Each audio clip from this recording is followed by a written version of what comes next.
Bismillahirrahmanirrahim. Assalamualaikum warahmatullahi wabarakatuh.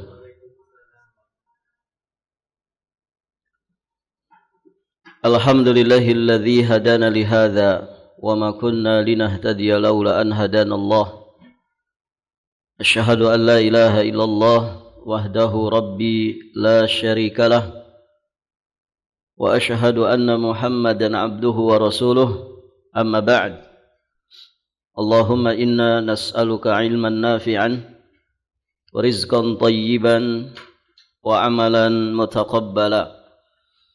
Allahumma 'allimna ma yanfa'una wanfa'na bima 'allamtana wa zidna min 'ilmika wa karamika wa judika ya dzal jalali wal ikram. Innaka 'ala kulli syai'in qadir wa bil ijabati jadir. Para hadirin akhwat wa ummahat fillah rahimani wa rahimakumullah. Alhamdulillah kita bersyukur kepada Allah Subhanahu wa taala pada siang hari yang berbahagia ini kita dimudahkan Allah untuk melanjutkan pelajaran kita masih di pembahasan tentang kisah Ibunda Khadijah binti Khuwailid radhiyallahu ta'ala anha wa ardaha. Di poin kisah berikutnya, muallif hafizahullahu ta'ala, beliau menyebutkan hikmatuha wa rajahatu aqliha, kebijaksanaan dan kekuatan akal Khadijah radhiyallahu ta'ala anha. Beliau sampaikan di sini memilih Nabi sallallahu alaihi wasallam sebagai suami yang kala itu miskin. Sementara beliau sendiri yakni Ibunda Khadijah seorang yang kaya raya yang menjadi incaran para lelaki kaya dan juga terhormat di tengah-tengah kaumnya. Namun ternyata Ibunda Khadijah enggan menerima mereka. Nah, keadaan seperti ini itu sudah cukup menunjukkan sifat hikmahnya beliau, kebijaksanaan, kecerdasan, dan juga kekuatan akalnya. Hanya dengan kebijaksanaan dan kekuatan akal, beliau tahu bahwa rajulah kamilah, kejantanan sempurna, kemuliaan sifat kesatria, dan watak yang lurus tidak berada dalam kekayaan materi. Tidak berada dalam harta benda yang semua itu fana, akan lenyap. Maka Ibunda Khadijah mencari kekayaan jenis lain. Itulah kekayaan jiwa, nurani dan juga kelembutan perangai.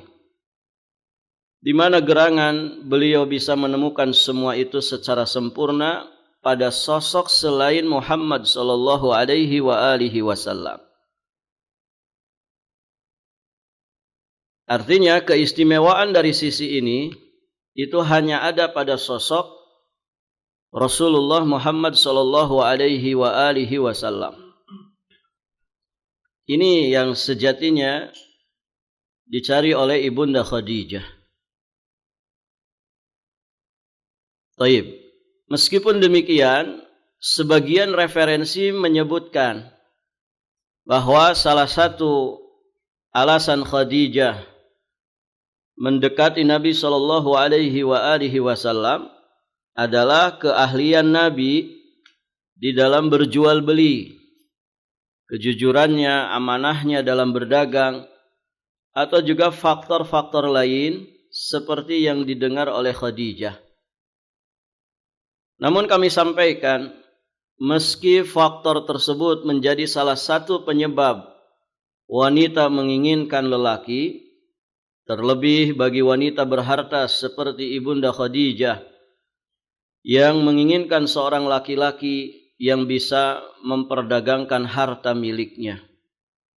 Mungkin pertimbangan tersebut menjadi salah satu faktor utama yang membenarkan alasan Khadijah menikah dengan Muhammad yang ternyata umurnya 15 tahun lebih muda.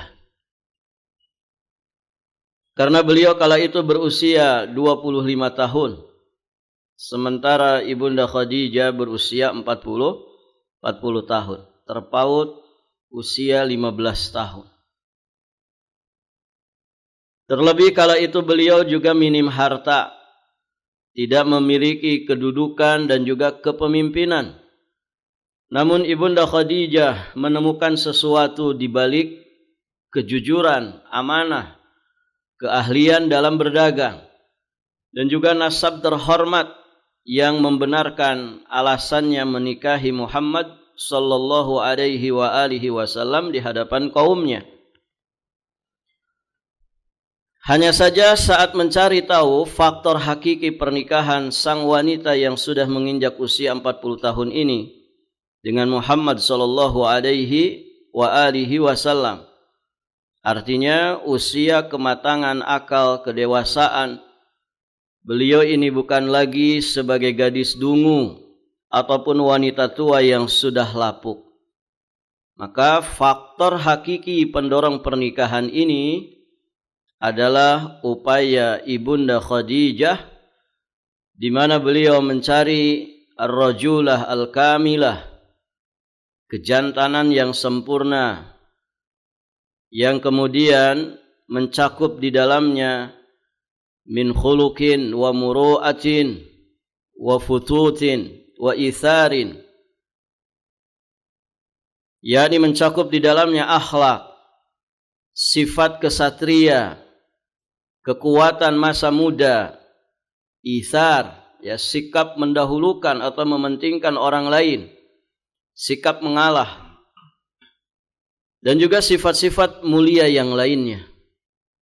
Ini sejatinya yang menjadi faktor hakiki yang mendorong Ibunda Khadijah untuk menikahi Nabi kita yang mulia Muhammad sallallahu alaihi wasallam. Ya, di dalam syariat kita juga sudah dijelaskan bahwa wanita itu dinikahi ya, itu karena 4 hal.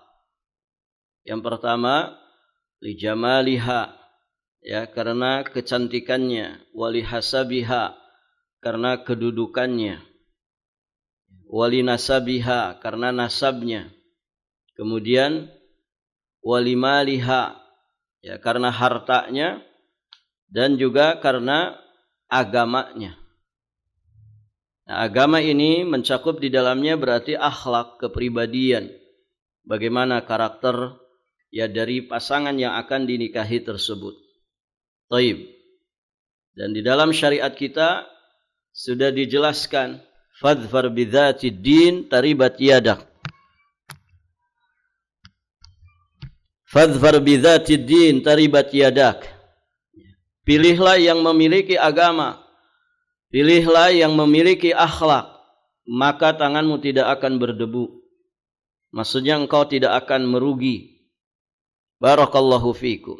Ya, syukur-syukur keempat-empatnya ada gitu ya.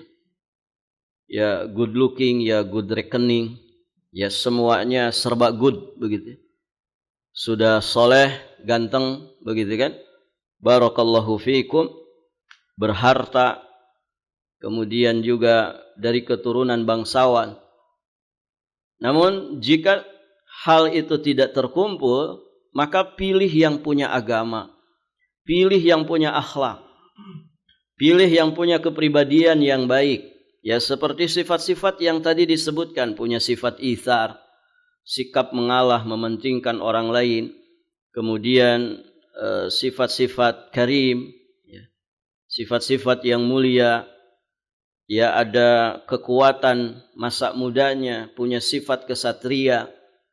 Barakallahu fikum. Ya, sehingga kalaupun pasangan kita itu dari kalangan orang-orang miskin, menengah ke bawah, tapi sifat-sifat tadi dia miliki, maka sejatinya itu bekal yang terbaik. Sejatinya itu bekal yang terbaik untuk kemudian kedua-duanya mengarungi bahtera rumah tangga dengan sebaik-baiknya. Baik. Demikian pula Nabi kita Muhammad sallallahu alaihi wasallam. Beliau tidak akan mau menikah dengan Khadijah meski memiliki harta benda sepenuh bumi. Dan meski dia adalah wanita tercantik di dunia, andai saja bukan karena kekuatan akalnya, rojahat akliha. Andai saja bukan karena kecerdasan dan juga pengakuan kaumnya akan kemuliaan sifatnya, perilaku terpujinya, kemudian menjaga dirinya, hati yang lurus dan nasab yang terhormat, yang diketahui oleh Nabi Muhammad SAW pada sosok Ibunda Khadijah. Dan sudah dijelaskan di awal-awal pembahasan, di masa jahiliyah saja Ibunda Khadijah itu sudah digelari oleh kaumnya sebagai wanita yang tahirah, wanita yang suci, wanita yang pandai menjaga kehormatannya. Maka karena semua alasan inilah keinginan Ibunda Khadijah, ragbahnya Ibunda Khadijah itu selaras dengan ragbahnya, keinginannya Nabi Muhammad SAW untuk hidup berdampingan. Dengan istilah lain, kedua-duanya sangat-sangat berjodoh. Begitu ya. Selaras, serasi, seimbang. Berjodoh. Kan jodoh itu tidak jauh biasanya. Taib. Benar dugaan Muhammad sallallahu alaihi wasallam terkait Ibunda Khadijah, karena memang beliau adalah seorang istri dan juga sandaran terbaik. Ya, istri itu kan litaskunu ilaiha.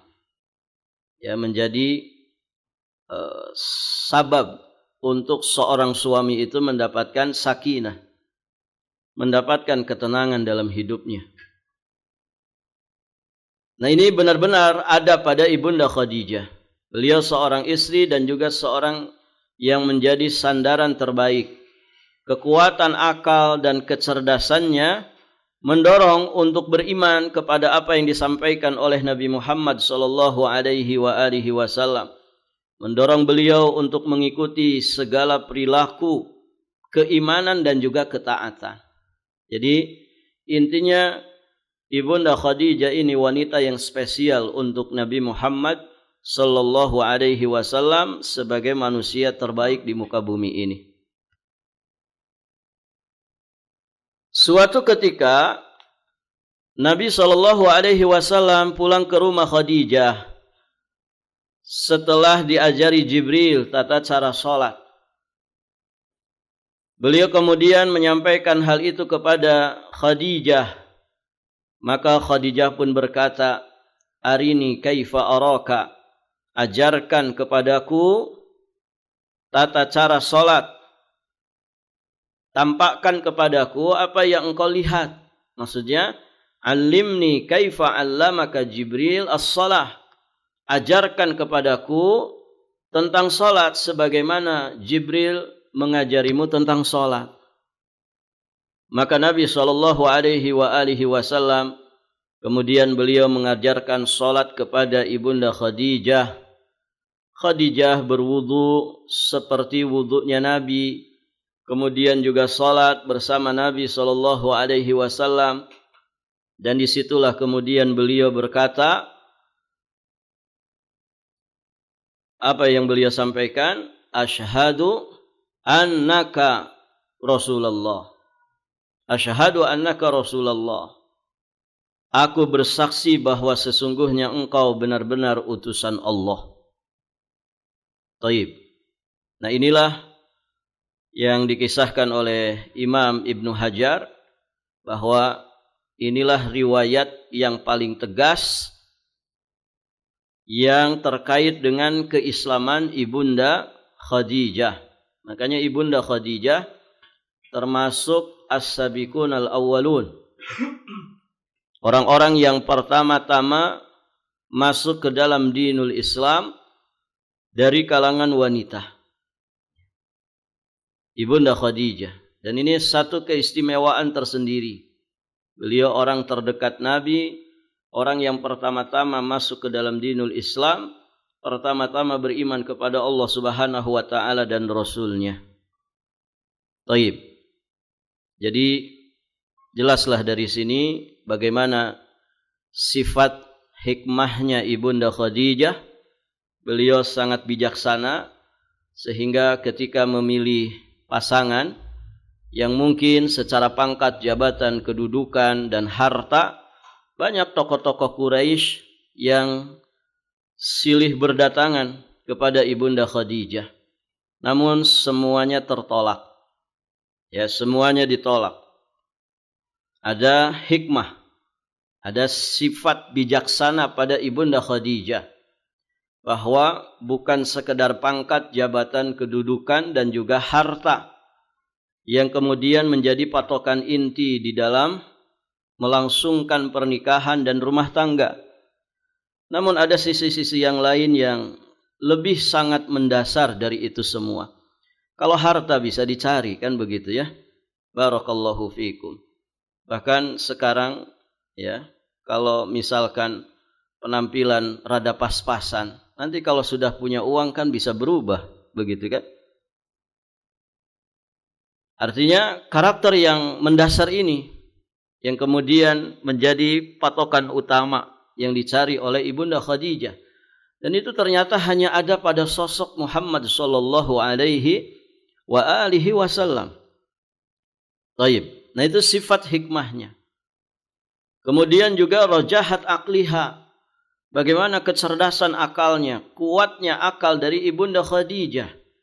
Kecerdasan akalnya, kekuatan akalnya menjadi sabab untuk dia segera beriman, mengikrarkan dua kalimat syahadat di hadapan Rasulullah sallallahu alaihi wa alihi wasallam. Ya, terlebih beliau sudah mengamati jauh-jauh hari tentang sosok Muhammad sallallahu alaihi wa alihi wasallam ini ya melalui sepupu beliau, siapa namanya? Naufal itu ya. Waraqah bin Naufal. Nah, itu informasinya sudah masuk kepada Ibunda Khadijah.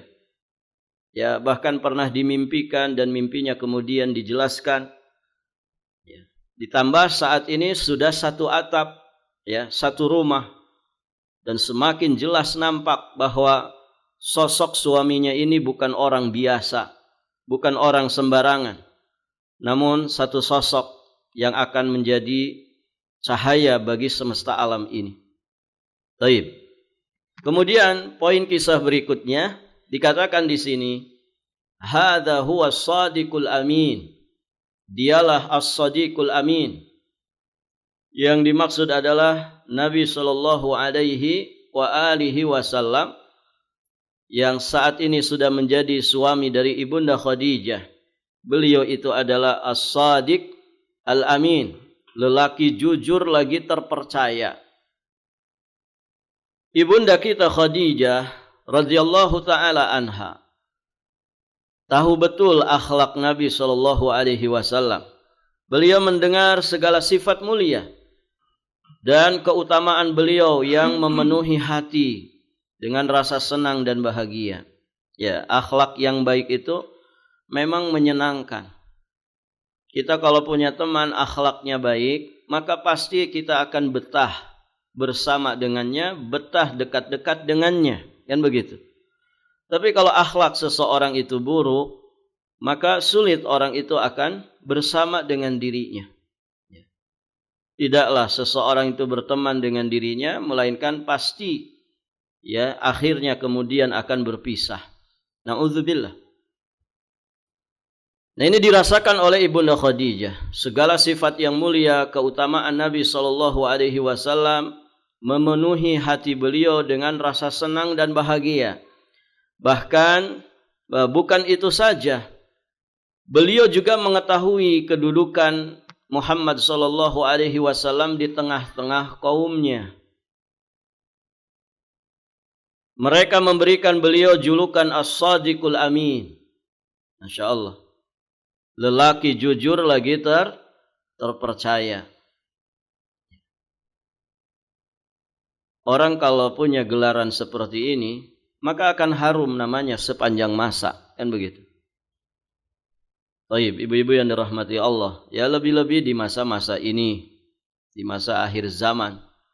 Yang kejujuran itu menjadi barang langka.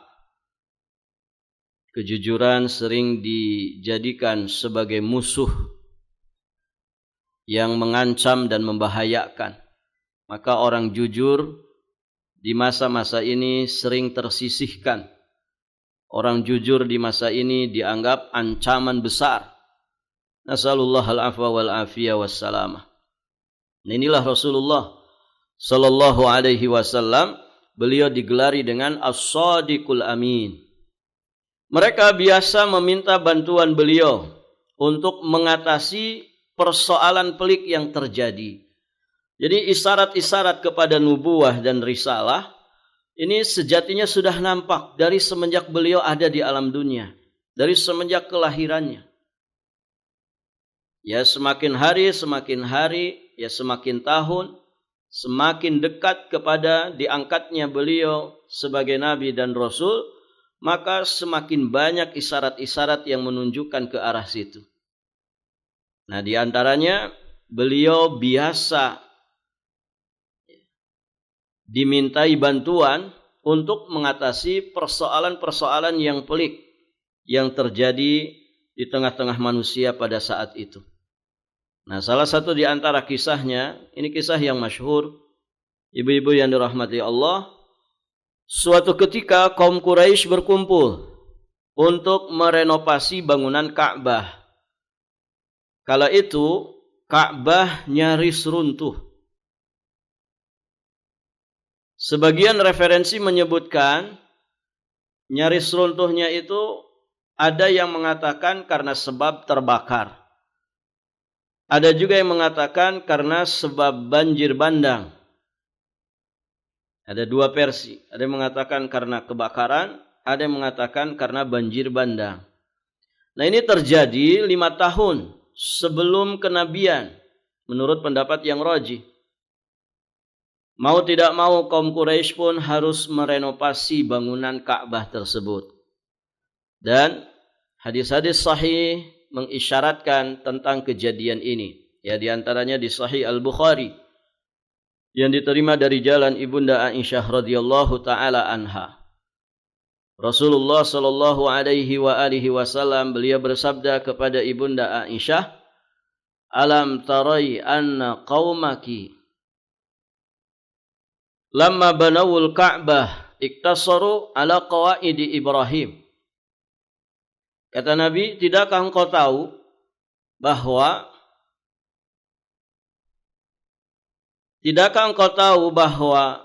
saat kaummu membangun kembali Ka'bah, mereka membangunnya tidak sesuai dengan pondasi-pondasi Ibrahim.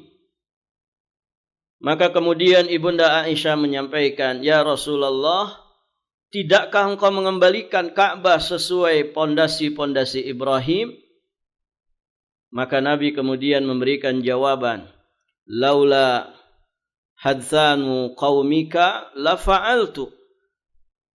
Seandainya, kata Nabi sallallahu alaihi wasallam, andai saja kaummu bukan baru saja menjadi orang-orang yang meninggalkan kekafiran, tentu aku akan lakukan itu. Artinya mereka baru saja masuk ke dalam Islam. Kalau tiba-tiba kemudian melakukan perombakan besar seperti ini, mengembalikan ya, keadaan Ka'bah sebagaimana pondasi-pondasi yang dibangun oleh Nabiullah Ibrahim, maka Nabi khawatir ya, akan terjadi gejolak, kegaduhan, dan lain sebagainya, yang tentu bisa saja berdampak buruk ya terhadap keislaman orang-orang yang baru masuk Islam ini. Taib. Abdullah berkata, meski Aisyah mendengar sabda ini dari Rasulullah sallallahu alaihi wasallam, namun aku tidak pernah melihat Rasulullah tidak menyentuh dua rukun di sisi hijr. Hanya saja Ka'bah tidak disempurnakan di atas pondasi-pondasi Ibrahim. Makanya kan hijr Ismail yang bentuknya setengah lingkaran itu, Ibu. Nah, itu dulunya masuk dalam bagian Ka'bah. Namun dibiarkan tetap seperti itu sehingga ketika kita tawaf tidak boleh masuk ke dalamnya. Ya, biar pintas misalkan masuk ke situ, ya enggak bisa. Tetap harus di luar dari hijr Ismail. Baik. Kaum Quraisy kala itu kehabisan dana halal untuk merenovasi Ka'bah. Masya Allah ya, di masa itu juga mereka sangat perhatian karena Ka'bah ini mereka muliakan turun-temurun, kan diwariskan. Ya, sehingga dana untuk merenovasi Ka'bah ini ya sebagai rumah suci Baitullah, mereka tidak mau dari hasil yang haram. Mereka mensyaratkan pada diri mereka agar tidak menyertakan dana apapun dalam renovasi Ka'bah selain yang halal saja. Tidak boleh menyertakan hasil kerja pelacur, hasil jual beli riba, ataupun hasil daripada kezaliman. Taib. Ibnu Ishaq menuturkan, setiap kabilah mengumpulkan bebatuan untuk merenovasi Ka'bah. Berarti gotong royong semua kabilah. Pembangunan dimulai hingga sampai pada giliran meletakkan Hajar Aswad. Nah, saat di giliran meletakkan Hajar Aswad, disinilah kemudian mereka berselisih. Masing-masing kabilah ingin mengangkat Hajar Aswad ke tempat semula, hingga mereka terlibat perkelahian dan bersiap bahkan untuk berperang. Ini ya salah satu di antara keadaan orang jahiliyah saat itu. Mereka itu suka berperang. Apa, Bu? Suka berperang, suka bertikai, suka berantem. Gitu ya. Jadi ada masalah sedikit berantem. Ada masalah sedikit perang. Nas'alullah al-afwa wal afiyah wassalamah. Jadi kalau ada orang suka berantem, nah mirip-mirip berarti. Ibu-ibu yang suka berantem juga hati-hati, itu karakter jahiliyah. Ya, suami diberantemin gitu. Nah, ini kejadian ya. Ada seorang suami curhat ke saya. Ya, dia kalau sedang masalah sama istrinya, itu istrinya ngajak sparring. Ya. Allahu a'lam, mungkin mantan atlet karateka gitu ya. Jadi ngajak sparring. Kasihan kalau suaminya kemayu gitu. Baik. Ibu-ibu yang dirahmati Allah. Jadi jangan suka perang. Ini kebiasaan orang-orang jahiliyah. Ya, bulan-bulan haram kan mereka otak-atik itu. Muharram pengennya mereka geser. Supaya apa? Supaya mereka bisa legal berperang. Soalnya 3 bulan berturut-turut, ini kelamaan, kita nggak perang gitu. Dzulqa'dah, Dzulhijjah, Muharram. Nah, mereka pengen geser Muharram ini. Demi apa? Demi melegalkan peperangan. Nah, ketika terjadi masalah ini, mereka berselisih, ini gimana caranya? Karena masing-masing kabilah ingin memindahkan Hajar Aswad itu ke tempatnya. Ingin menjadi bagian yang ngangkat Hajar Aswad ini ke tempatnya. Disebutkan Bani Abdiddar kemudian membawa 1 piring besar berisi darah. Lalu mereka berjanji bersama Bani Adi bin Ka'ab bin Lu'ay untuk mati. Ini udah mau perang ini.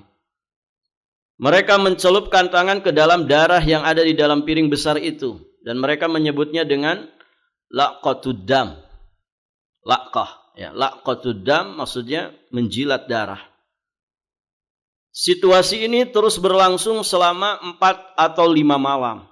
Berlangsung ini. Cekcok terus, berselisih terus. hampir nyaris mereka ini mau berperang. Artinya hampir atau nyaris terjadi pertumpahan darah.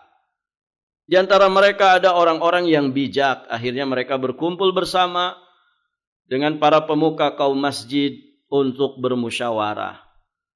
Mereka lantas mengatakan, ya ma'syarah Quraisy, ij'alu bainakum fima takhtalifuna fihi awal man yadkhul min bab hadzal masjid yaqdi bainakum fihi. Wahai kaum Quraisy, jadikan orang yang pertama yang masuk melalui pintu masjid ini untuk memutuskan perkara yang kalian perselisihkan. Nah, akhirnya itu hasil dari musyawarahnya mereka. Karena masih ada orang-orang yang bijak, akhirnya mereka bermusyawarah, urung rembuk begitu ya. Disepakatilah bahwa siapa yang pertama kali masuk ya ke Masjidil Haram, ya ke Baitillah ini, maka itulah yang akan memutuskan perkara dari perkara yang diperselisihkan. Dan ternyata ibu-ibu yang dirahmati Allah, orang pertama yang masuk itu adalah Rasulullah Muhammad sallallahu alaihi wa alihi wasallam. Maka begitu melihat beliau menjadi orang yang pertama masuk, lantas mereka berkata, dia Al-Amin. Ya. Artinya mereka itu ridha ketika yang pertama masuk itu adalah Muhammad sallallahu alaihi wa alihi wasallam. Karena ya beliau itu as-sadiqul amin, orang yang lelaki yang jujur dan terpercaya. Artinya ya mereka merasa pantas kalau Muhammad yang kemudian menjadi orang yang pertama masuk ke dalam masjid tersebut. Taib, ibu-ibu yang dirahmati Allah. Maka saat tiba di hadapan mereka dan mereka memberitahukan permasalahannya, Nabi langsung gercep begitu ya. Segera menyelesaikan urusan, segera melerai pertikaian. Kata Nabi sallallahu alaihi wasallam, "Halumma ilayya thawban." Berikan aku kain.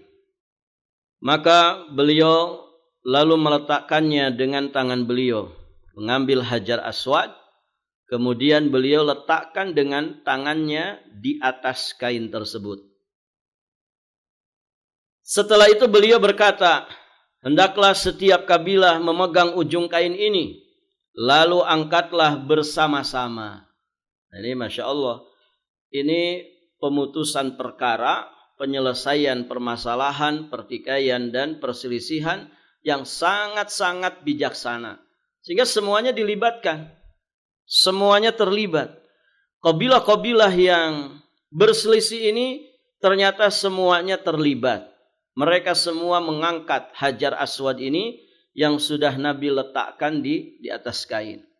Maka ya setelah itu mereka melakukan apa yang beliau perintahkan, dan setelah tiba di tempatnya Nabi sendiri yang mengambil Hajar Aswad tersebut, lalu beliaulah yang meletakkan di tempatnya. Maka akhirnya setelah itu Ka'bah pun dibangun. Nah, ini terjadi pada diri Nabi sallallahu alaihi wasallam 5 tahun sebelum beliau diangkat menjadi Nabi dan Rasul. Dan tentu istrinya yang tercinta Ibunda Khadijah menyaksikan apa yang ada pada suaminya ini. Dan sekali lagi ini semuanya isyarat-isyarat yang begitu istimewa, yang semakin meyakinkan bahwa suami dari Ibunda Khadijah ini bukan orang biasa. Baik. Kemudian poin berikutnya. As-sa'adatu tarafrafa bi ajnihatiha ala a'zami baitin. Kebahagiaan berkibar di atas rumah paling agung. Baik, ibu-ibu yang dirahmati Allah.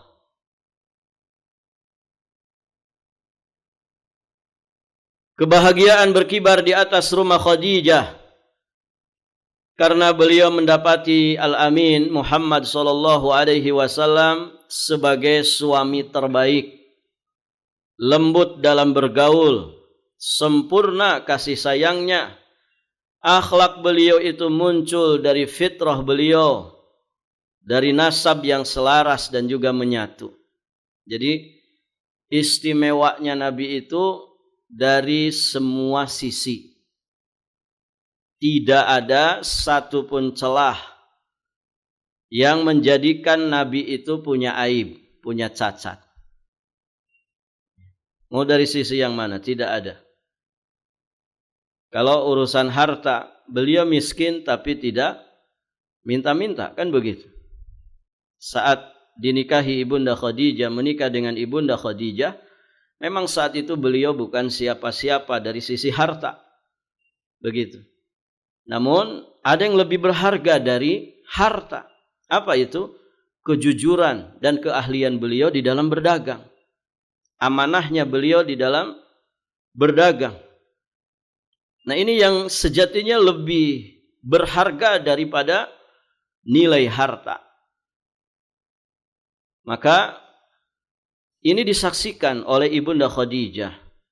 Jadi semakin ke sini ya cintanya semakin tumbuh, ya. Cintanya semakin besar kepada Nabi sallallahu alaihi wasallam. Memang idealnya begitu, Ibu ya. Ibu sama suami semakin cinta atau semakin pudar cinta itu? Yang mana ini, Bu? Ustadz, semakin tua itu suami saya, semakin gak karu-karuan itu wajahnya. Semakin tidak jelas. Taib. Nah, idealnya memang semakin menua, semakin cinta, semakin sayang. Begitu. Dan ini yang terjadi pada rumah tangga Rasulullah sallallahu alaihi wasallam. Terutama ya Ibunda Khadijah kepada Nabi sallallahu alaihi wasallam. Pun demikian Nabi kepada Ibunda Khadijah. Maka fasabruhu mithlu syaja'atihi. Kesabaran beliau itu setara dengan keberanian beliau. Kan ada orang penyabar, tapi ternyata penakut. Sabar memang sabar, tapi aslinya memang penakut. Nah, kalau Nabi, kesabarannya itu setara dengan keberaniannya. Wa syaja'atuhu mithlu karamihi. Keberanian beliau itu setara dengan kemuliaan beliau. Banyak orang gagah, berani, pemberani, tapi kegagahan dia, keberanian dia seringkali menjadikan dia terjatuh dari yang namanya kemuliaan. Semena-mena, gampang mukul orang, begitu kan? Nah, Nabi tidak, keberaniannya itu setara dengan kemuliaannya. Wa karamuhum mithlu hilmihi. Kemuliaan beliau setara dengan kesantunan beliau. Wa hilmuhum mithlu rahmatihi. Kesantunan beliau setara dengan kasih sayang beliau. Wa rahmatuhum mithlu muru'atihi. Kasih sayang beliau itu setara dengan sifat kesatrianya beliau. Dan banyak sekali khasais, kelebihan-kelebihan istimewa yang beliau miliki. Maka ya kan ada pembahasan secara khusus ya, Syama'ilun Nabi sallallahu alaihi wasallam. Bahkan sebagai bentuk kesetiaan, beliau tidak pernah melupakan wanita agung yang menjadi ibu bagi beliau setelah ibunya, yakni Ummu Aiman. Masya Allah ya. Jadi suami yang baik itu kan suami yang juga bisa baik kepada siapa? Kepada keluarganya sendiri, orang-orang yang senasab dengannya, juga kepada keluarga besar dari pasangannya. Kan begitu? Karena yang namanya pernikahan bukan menyatukan dua insan saja, tapi menyatukan dua keluarga besar ya dalam susunan keluarga. Baik. Nah, ini ada keteladanannya pada diri Rasulullah sallallahu alaihi wa alihi wasallam. Ya, setelah beliau nikah dengan Ibunda Khadijah, beliau tidak pernah melupakan wanita agung yang menjadi ibu bagi beliau setelahnya. Ya, yakni setelah ibunya, Ummu Aiman. Saat masuk ke dalam rumah tangga, beliau memuliakan Khadijah, mencurahkan segenap kasih sayang kepadanya. Hati beliau yang besar itu meluapkan kelembutan yang bisa dirasakan oleh anak-anak Khadijah. Berarti anak tiri dari Nabi. Masya Allah. Hindun putrinya Khadijah dari suami sebelumnya tinggal bersama sang ibu setelah menikah dengan Muhammad sallallahu alaihi wasallam. Anak tiri Nabi sallallahu alaihi wasallam ini pun sangat merasakan kebahagiaan karena tumbuh besar di bawah naungan sosok paling jujur dalam bertutur kata, paling setia memenuhi tanggungan, paling lembut budi pekertinya, dan juga paling mulia dalam bergaul. Jadi putrinya Ibunda Khadijah dari suami yang sebelumnya tidak luput dari kasih sayang Nabi. Sehingga anak tirinya pun merasa bahagia bersamanya. Tidak hanya itu, cinta Muhammad sallallahu alaihi wasallam juga tercurah kepada Zaid bin Harithah, budak yang dibeli Hakim bin Hizam dari pasar Ukaz. Lalu dia hibahkan kepada bibinya Khadijah. Muhammad sallallahu alaihi wasallam mencintai Zaid, begitu juga sebaliknya. Belum pernah Zaid mencintai seorang pun sebelumnya dengan cinta sedemikian itu. Khadijah menyadari cinta seorang ayah ini. Lalu dia hibahkan Zaid kepada beliau. Setelah itu beliau pun memerdekakan Zaid. Beliau tidak hanya mengembalikan kemerdekaan Zaid yang terenggut, tapi juga beliau memuliakan dan beliau angkat kedudukannya dengan mengaitkan nasab Zaid kepada beliau sehingga menjadi Zaid bin Muhammad. Ya, diangkat sebagai anak angkat. Walaupun dalam masalah ini ada pembahasan tersendiri. Taib, ibu-ibu yang dirahmati Allah. Nah, ini gambaran ya curahan cinta Nabi sallallahu alaihi wasallam tidak hanya kepada istrinya tapi juga orang-orang yang ada di sekitarnya. Khadijah begitu mencintai sang suami, yakni Muhammad sallallahu alaihi wasallam, hingga cintanya itu menguasai seluruh emosi dan juga perasaannya. Cinta seorang istri kepada suami yang mencerminkan akhlak mulia dan budi pekerti luhur. Seiring perjalanan waktu dan pergaulan, Khadijah kian yakin bahwa lelaki yang dia pilih ini adalah penduduk bumi yang paling layak untuk menunaikan risalahnya dan membangkitkan umat. Masya Allah. Artinya di sini Ibunda Khadijah semakin membersamai Nabi dalam tahapan-tahapan usia pernikahannya, semakin tumbuh rasa cintanya yang begitu besar, semakin yakin bahwa suaminya ini ya adalah orang yang istimewa, orang yang dikhususkan oleh Allah Azza wa Jalla. Nah, di sini ada pelajaran ya bagi kita semua. Ibu-ibu yang dirahmati Allah, apa ibrahnya di sini? Ya, kita itu semakin tua harusnya semakin apa, Bu? Semakin tua harusnya semakin mulia. Ya, semakin tua semakin mulia. Itu yang dirasakan Ibunda Khadijah ketika membersamai Nabi di dalam rumah tangganya. Kok semakin ke sini ya semakin nampak sekali kemuliaan ya, keistimewaan dari Rasulullah sallallahu alaihi wa alihi wasallam. Ya. Begitu. Nah, kebanyakan rumah tangga kan kebalikannya, Ibu ya. Semakin ke sini itu semakin tahu borok-boroknya. Ternyata suamiku itu tidak seperti CV-nya dulu saat ta'aruf. Gitu. Kan begitu. Dulu lagi ta'aruf, Masya Allah spesial banget. Kayaknya tidak ada duanya ini. Ternyata setelah menikah aslinya ketahuan. Akhirnya semakin sini semakin pudar rasa cintanya. Nah, jangan sampai seperti itu. Lihatlah sosok Rasulullah di dalam rumah tangganya. Semakin ke sini semakin menua, semakin mulia. Taib, ibu-ibu yang dirahmati Allah.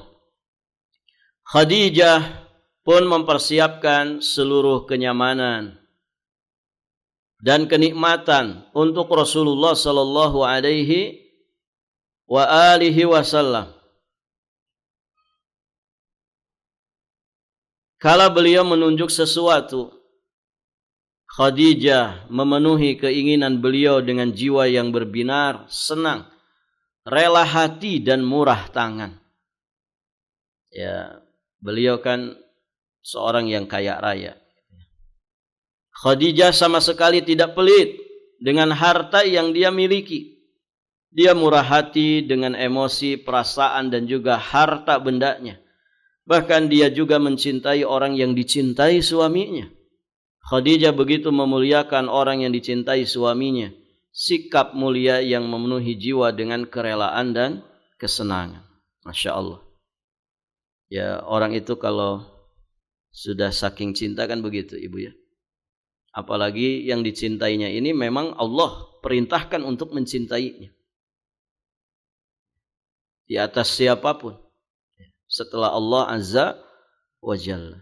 Artinya mencintai Nabi itu kan ibadah besar. Ibadah besar. Apalagi sosok Nabi dan Rasul ini adalah apalagi sosok suaminya ini sebagai Nabi dan Rasul. Ya artinya semakin berlipat-lipat kan begitu. Taib. Jam berapa ibu? Kita lanjut. Baik. Sahibatul qalbir rahim. Poin berikutnya terkait dengan kisah Ibunda Khadijah. Beliau adalah sahibatul qalbir rahim. Wanita dengan hati yang penuh kasih sayang. Dalam sebuah pertemuan dipenuhi cahaya-cahaya Rabbani, Muhammad sallallahu alaihi wasallam berbincang bersama Khadijah. Suara parau beliau menyentuh hati Khadijah. Hikmah yang keluar dari kedua bibir beliau mengisi ruhani Khadijah dengan kebahagiaan, membawanya naik dan membuatnya serasa berada di ufuk terang penuh cahaya. Masya Allah. Ya, jangankan Nabi, itu jelas ya Nabi dan Rasul. Ya, kita saja ibu kalau pasangan tuh semakin soleh, semakin baik, semakin bagus akhlaknya, tidak ada hari kecuali kita melihat ya perkembangan keistiqomahannya di dalam kebaikannya. Masya Allah kan begitu. Tentu itu akan membawa kepada kebahagiaan yang tidak bisa mungkin diungkapkan dengan hati, dengan lisan. Dan itulah yang kemudian dikatakan baiti jannati. Ya. Rumahku adalah surgaku. Nah di saat-saat seperti ini datanglah Halimah. Halimah. Yang dimaksud adalah Halimah As-Sa'diyah. Khadijah berkata, wahai maulaku Halimah binti Abdullah bin Haris As-Sa'diyah, ingin masuk. Saat Rasulullah mendengar nama Halimah As-Sa'diyah, hati beliau berdetak rindu. Terbayang kenangan-kenangan manis masuk dalam benak beliau. Beliau teringat kawasan padang luas Bani Sa'ad dan masa-masa beliau disusui di sana. Saat-saat penuh dengan perasaan bahagia, hari-hari beliau tumbuh dewasa di antara dua lengan dan juga asuhan Halimah As-Sa'diyah ini. Jadi Halimah As-Sa'diyah ini adalah ibu susunya Rasulullah sallallahu alaihi wa alihi wasallam. Khadijah menghampiri untuk mempersilahkan Halimah masuk.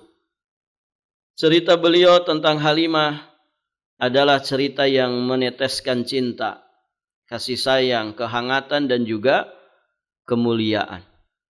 Kala tatapan beliau tertuju pada Halimah, suara beliau nan lembut menyentuh telinga Khadijah. Kala beliau memanggil dengan kerinduan dan cinta, ummi, ummi, ibu-ibu. Khadijah menatap Rasulullah sallallahu alaihi wasallam. Muhammad membentangkan selendang beliau sebagai hamparan untuk Halimah. Ini ekspresi penghormatan, Ibu ya. Jadi kalau ada orang membentangkan selendangnya untuk kemudian jadi hamparan, maka sejatinya ya dia sedang memuliakan dan menghormati. Beliau mengusap Halimah dengan kasih sayang. Kebahagiaan jelas terlihat di wajah beliau. Kebahagiaan berbinar di kedua mata beliau. Seakan-akan ibu kandung beliau, Aminah binti Wahab, bangkit dari kubur. Dalam pertemuan hangat antara Rasulullah dengan Halimah, beliau menanyakan kondisinya. Masya Allah. Ini kepekaan Nabi. Beliau bertanya tentang kondisi Halimah. Maka Halimah mengeluhkan kerasnya kehidupan, kekeringan yang melanda padang luas Bani Sa'ad. Beliau pun mengeluhkan kesulitan hidup, getirnya kemiskinan. Maka Rasulullah sallallahu alaihi wasallam lantas mencurahkan kemuliaan beliau kepadanya. Jadi setelah mendengar apa yang disampaikan oleh Halimah, Nabi tidak tinggal diam. Nabi kemudian berbicara dengan sang istri. Dan Khadijah sangat tersentuh oleh kondisi Halimah. Ibunda susuan Nabi SAW ya, dengan keadaan yang sulit yang menimpanya dan juga kaumnya. Maka hatinya Ibunda Khadijah, tadi dikatakan di judul poinnya, Qalbir Rahim, ya. Hatinya Ibunda Khadijah menuangkan kasih sayang dan cinta. Dengan kerelaan hati, Khadijah pun memberikan kepada Halimah, ibunda susu dari Nabi sallallahu alaihi wasallam yang menjadi suaminya itu, beliau berikan arba'ina ra'san minal ghanam. Masya Allah. 40 ekor kambing. Satu kambing berapa Bu harganya? Macam-macam ya, tergantung gedenya, kecilnya, jenisnya. Taruhlah 3 juta rata-rata misalkan. Berarti 40 kali 3 juta. Ini kalau dirupiahkan saja. Berapa Bu? 120 juta. Masya Allah. Ini bertamu datang pulang membawa 40 ekor kambing. Setara dengan kalau kita ini kan dengan harga di kita ya mungkin 120 juta itu. Masya Allah. Dan tidak hanya itu. Ternyata Ibunda Khadijah juga memberikan ba'iran yahmilul ma', seekor unta yang membawa air. Unta berapa harganya? Ada yang pernah kurban unta? Tidak ada yang jualan. Ada di kebun binatang tidak dijual. Ya. Baik. Taruhlah harganya 50 juta atau ya kecil-kecilnya 30 juta. Berarti totalnya jadi berapa tuh Bu? 150 juta. Khadijah juga memberikan bekal seperlunya untuk nanti Halimah bawa pulang ke padang luas kampung halamannya di Bani Sa'ad. Masya Allah. Bertamu ya kepada putra susuannya yang menjadi suami Ibunda Khadijah, pulang membawa duit 150 juta. Kira-kira bahagia enggak Ibu? Bahagia. Masya Allah. Senang kan Ibu kalau punya teman begitu. Kita kunjungi rumahnya, pulang itu serba dibawa gitu kan. Masya Allah. Tuh ada kulkas, kamu mau enggak? Angkut aja. Gitu. Masya Allah.